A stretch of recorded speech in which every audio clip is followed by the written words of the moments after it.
Good evening, everyone. This is your evening news recap, your nightly news podcast on all the news that I come across throughout the day, giving you my take as somebody who aspires to be a politician in the near future. Hopefully, all you guys are doing wonderful. Hopefully, all you guys are doing well. Today is October 3rd, and it is Friday. The weekend is here. Hopefully, all you guys had a wonderful week. Hopefully, all you guys have great plans for the weekend. And hopefully, you all enjoy yourselves, get all the relaxing you need. Whether you go to work or school or whatever, hopefully you get that relaxation because I know the work week and the school week can be pretty stressful. Outside of that, though, hopefully all you guys are doing wonderful. If you're new here, please consider subscribing as we are on our way to 500 subscribers, and all the support would be greatly appreciated as we try to hit that goal by the end of the year. I think we can do it. So if you're new here, please subscribe.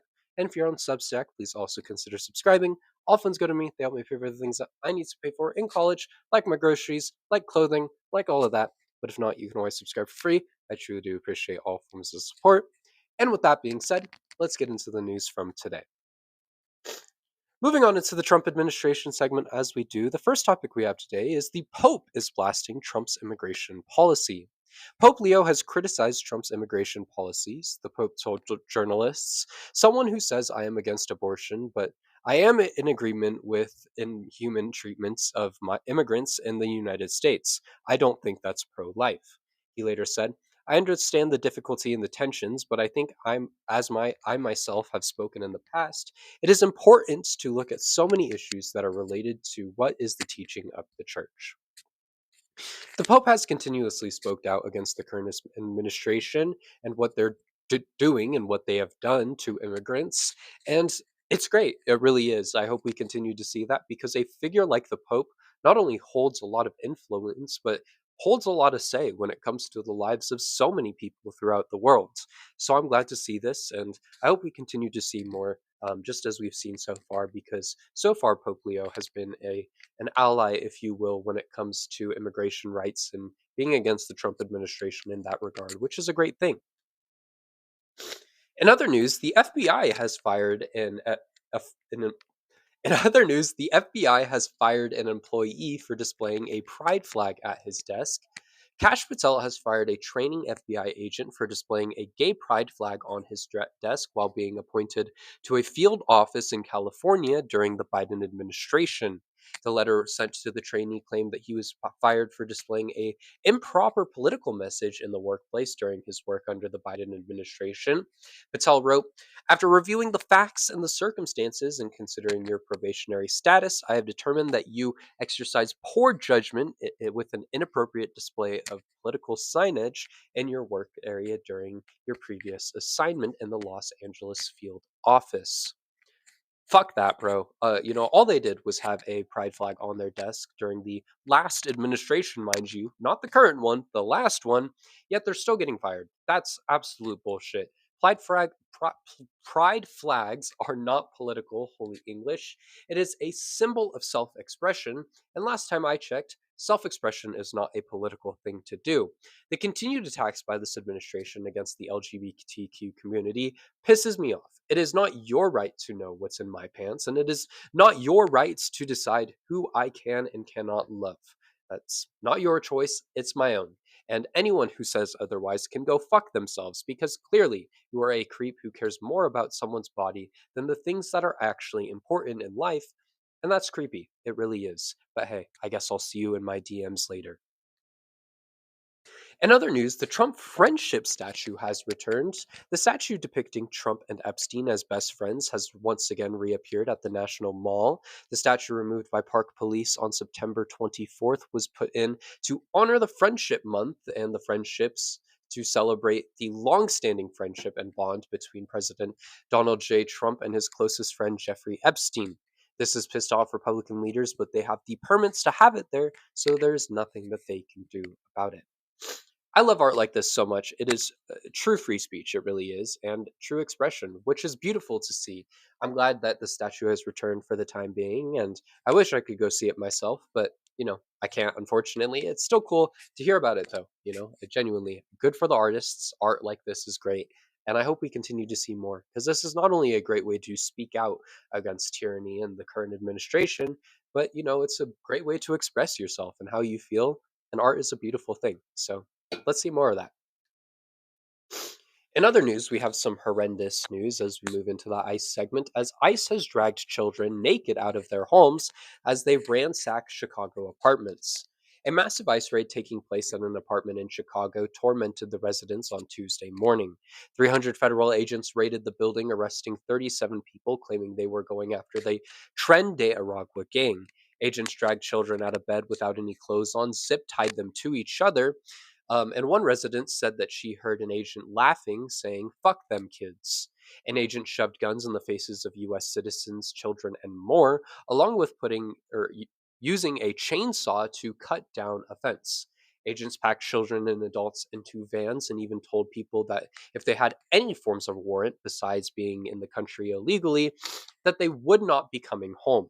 After the after the incident, reports showed the apartment's hallways filled with toys, shoes, and food, along with the hallway doors being blown off the hinges and holes in the walls.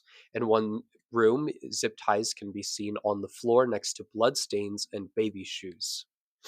This is absolutely horrifying. I mean, can you imagine being one of those children getting woken up by armed officers in the middle of the night and being pulled out of bed? That is fucking insane. And I cannot believe that people hear things like that and cheer for it.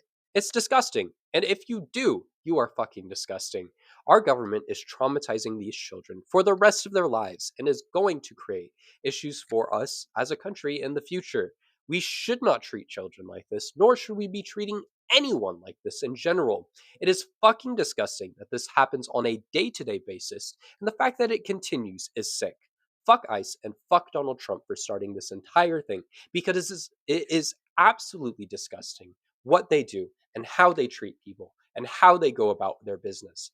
It is disgusting and it needs to stop. Anyways, moving on into our other news segment. The first topic we have is MAGA's top anti voter fraud influencer is in fact doing it himself.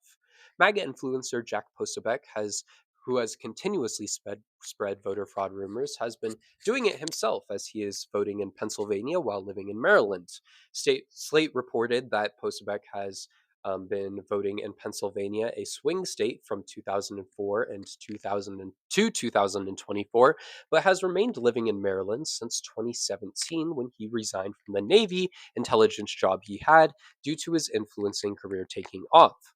He has voted in person and via absentee ballots using his parents' address to vote in the crucial swing state, and even himself has called out voter fraud in Pennsylvania while he does it himself.